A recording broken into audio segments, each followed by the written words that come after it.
lunch, have your coffee, cheek out with your office mates, get some work done, right? Yeah. And another 04, are you assigned under boarding group number 2?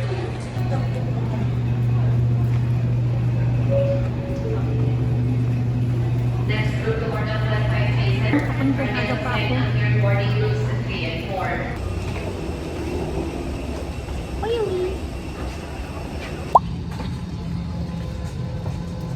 2501 contact numbers. The commander of Cessna is Captain Don Capito.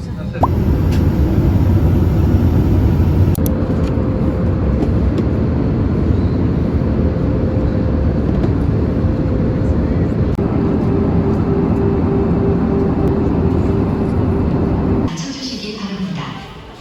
감사합니다.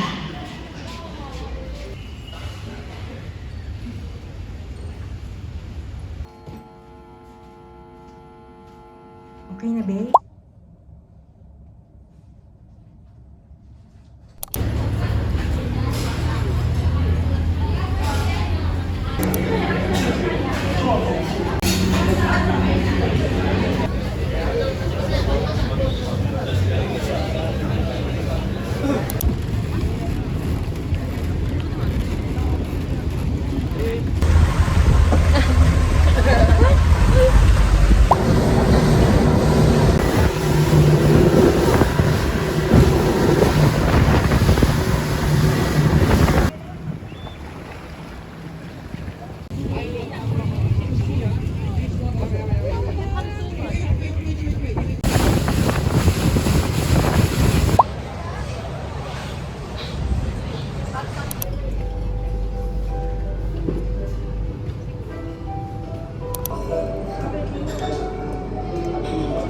Thank you, Nak.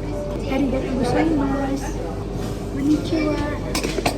Okay, so right now we're here at Sushihan at Surya Saba Mall. So kakatapos lang namin mag-island hopping. We went to Manukan Island and Sapi Island. Ang ganda ni Bea. Buti na nagaganyan ko. Ano? Ang ganda ng mukha mo sa ano. Sanay ka na sa Japanese, alam mo na kung Japanese.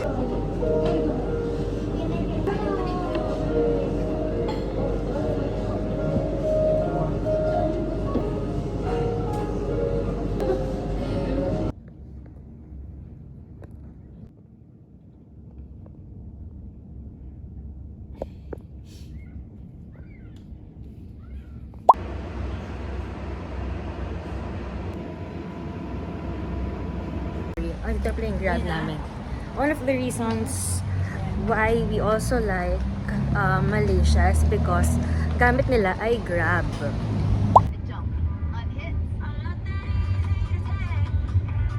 Ang dami kong hindi na vlog only because I keep forgetting that I have to vlog. Sorry, it's my first time and I still have a lot of trips this year, so I'll make sure to vlog talaga, like really vlog. Yesterday, kwento ko lang, I went downstairs sa reception to ask for more towels and then there's this guy there.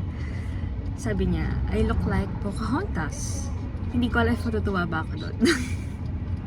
Wow, that's really pretty. Okay, so I'm not really sure if ma-appreciate niya yung Kota Kinabalu sa vlog ko kasi then again, ang dami ko hindi na vlog.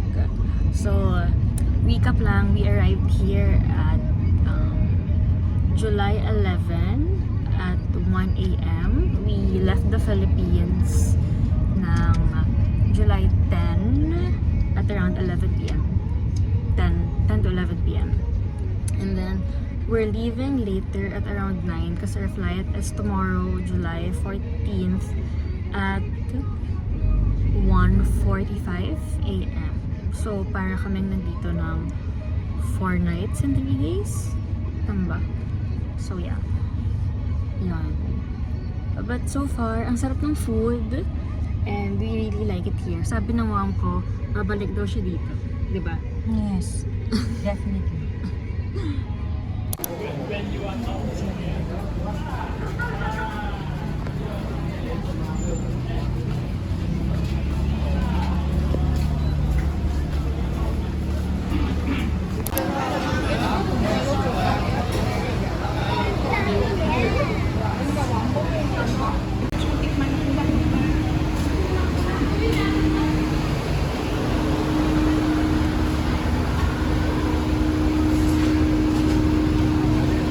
about to eat brunch here at Mingge Cafe.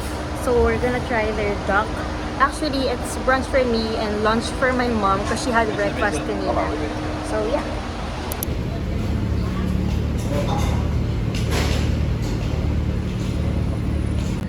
They have Sephora here. Same with Kuala Lumpur. They also have Sephora there. We also have Yao Yao here.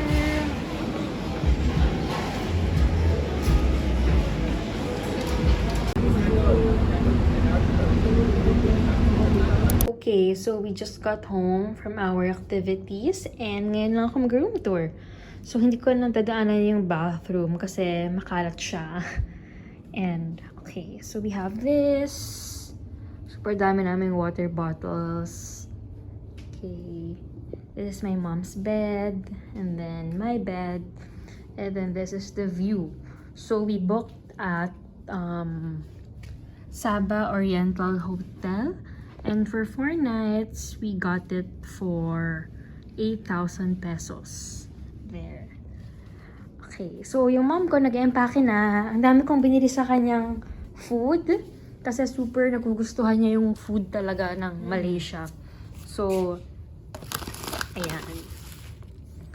Puro coffee and stuff. So, ito, fun fact. Nung nagpunta kami ng Kuala Lumpur, sobrang nagustuhan niya to.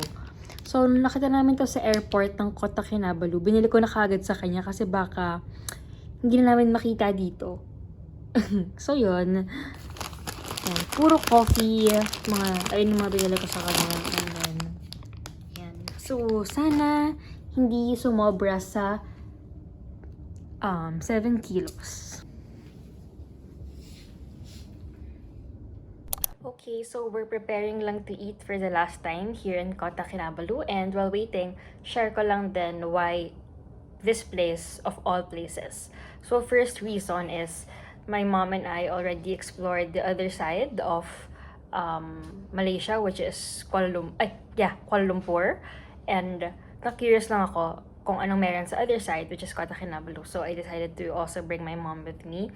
Second reason is it's only 1.5 hours away from Manila. So, hindi siya ganun ka-hassle yung flight compared to Kuala Lumpur na I think 4 hours, 3 to 4 hours away from Manila. So, preparing everything na, and here's my passport. So, I'll just do a quick passport tour. So, this is Mia. This was taken in 2022. There. Then, naaliw lang ako sa mga stamps. There. Another one here. I'll also show my Japan visa when we went in 2023. Fun fact, it's my second Japan visa. The first time I think I was 6 years old. So, yun. Okay, we're just gonna buy coffee and I got one of these.